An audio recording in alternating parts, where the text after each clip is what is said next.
İslam tərbiyəsinin g'oyasi. Abdori Muhammad Yusuf.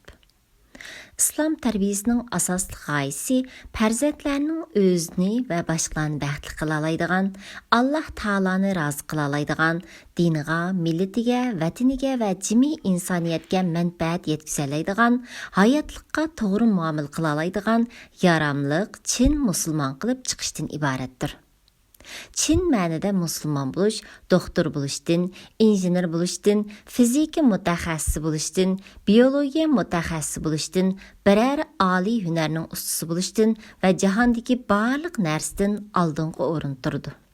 Qisqasi, islom millatining qad ko'tarishi shaxslarning chin ma'nida musulmon bo'lishidan boshlandi.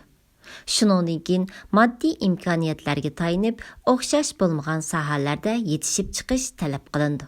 Shunda qilib, musulmon doktor, musulmon muallim, musulmon dehqon, musulmon tijoratchi, musulmon kadr, musulmon ishchi va musulmon hunarvand barliq kelgan bir ulgulik jamiyatni qurib chiqish g'oya qilindi.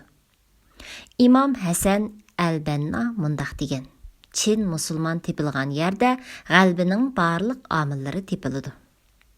Chin musulmon bo'lishning ma'nosi cho'nqur. Bu deganlikdan qandaqdir shu zohiriy ibodatlarla maqsad qilinmaydi. Balki u Alloh taolo talab qilgan yo'sinda bo'lish va butun yurish-turish, ish-harakat, gap-so'z, muomala qatorliq hayotning barliq sohasini Alloh taolo sizib bergan o'lchamda qiliblashtirish deganlikdir. İnsanning Alloh taoloning nazaridagi qadr-qimmati uning musulmonlik darajasiga qarab bo'ladi. Musulmonlikning eng yuqori unvoni taqvolikdir. Yani Allah'ның nazarida eng hürmetlik sanıldığınlar eng taqvodor bo'lganliginglardir. Çin musulmonlik odamning ichki dunyosidan boshlandi. Musulmonning ichki dunyosi uning tashqi dunyosidan ko'rkam bo'lganda, Çin musulmonlik o'z ifodasini topgan bo'ladi. Mubodo odamning tashqi dunyosi ichki dunyosidan ko'rkam bo'lib qolsa, o'ttirga munofiqlik kirib qolgan bo'ladi. Chunki munofiqlarning tashqi dunyosi chiroyli bo'lgani bilan ichki dunyosi xarobilikdir. Chin musulmonlikning alomatlaridan biri o'zi uchun Alloh taoloning hammadan suyimlik bo'lishidir. Chunki Alloh sevgisi voyaga yetmaguncha iymon to'liqlanmaydi. Chin musulmonlikning ifodasi Alloh taoloni loyiqida ulug'lash va o'zini kichik sanash bilan bo'ladi. Çin musulmonlik Alloh taolo bilan bo'lgan munosabatni eng oldingi o'rinda qo'yish va uning haqqini to'liq ado qilish bilan amalga oshadi. Alloh taolo bilan bo'lgan munosabat uningga taqvolik qilish, uning rahmatini umid qilish, g'azabidan hazar qilish, uningdan yordam so'rash, uningga itoat qilish qatorliq ishlar bilan ifodalandi. Çin musulmonlik har kimning haqqini ado qilish bilan bo'ladi. Çünki Çin musulmon odam jamiyatda eng yaxshi shaxs, oilasida eng yaxshi a'zo, mahallasida eng yaxshi qo'shni, ish o'rnida eng yaxshi xizmatdosh bo'ladi.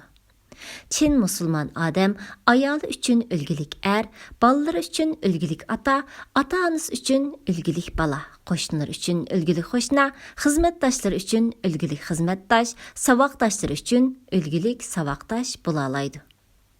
Çin musulmon odamning sevgi nafrati faqat Alloh taolo uchun bo'ladi. U yaxshilik yo'lda to'xtamasdan ilgirlaydi. Yomon ishlardan yiroq turadi. Xatolashgan yoki biror gunoh ishni qilib solgan hamon tavba qilib haqiqatga qaytishni biladi. Çin musulmon bo'lgan odam xuddi xushbaroq gulga o'xshaydi. U nega borsa va kim bilan uchrashsa, xuddi gulning yiqimliq purqiga o'xshash yaxshi ta'sir qoldirdi. Uning bilan biror qitim muomala qilgan odamning yana muomala qilg'usi keladi. Uning bilan biror qitim ham suhbat bo'lgan odamning qayta uning bilan ham suhbat bo'lg'usi keladi. Çin musulmon odam xuddi quyoshdek illiq bo'lib, jo'risining, farzandlarining, do'stlarining, qo'shnilarining, xizmatdoshlarining, urug'-tuqqanlarining va yurt jamoatining ko'ngillarini sevgi muhabbati, durustligi, go'zal xulq-payli va esil axloq bilan hamisha ilitib turadi. Bizning ulgimiz Hazrati Muhammad alayhissalom ana shundoq edi. U muşundaq alohida axloq fazilati arqasida chorak asrga yetmaydigan qisqagina bir vaqt ichida butun Arab yerim oralidagi kishilarni qoyil qilgan. Payg'ambar alayhissalomning izida yurganlarmi mushu axloq fazilat soyasida islom dinimizni dunyoga tarqatgan. Jumladan bizning ajdodlarimizni qoyil qilib etgan. Çin musulmon odam har bir musulmonning chami yetishicha o'rindishi talab qilingan kishilarni yaxshi ishlarga buyurib, yomon ishlardan to'sishdan iborat farzni so'zi bilan emas, amaliyati bilan ko'rsatib kishilarni qoyil qiladi. Ma'lumki, og'iz bilan qilinadigan va'z nasihatni har joyda va har kimga qilg'ili bo'lmaydi. Odam cheklimlarga uchraydi, ammo amaliyati bilan qilinadigan va'z nasihatlarni har kim qila oladi. Chunki durustlik, adil muomala, go'zal axloq, sevgi, muhabbat deganlar hech bir yerda cheklanmaydi, balki tashabbus qilindi. Farzandlarimizni qanday tarbiyalaymiz nomli asardan ilindi.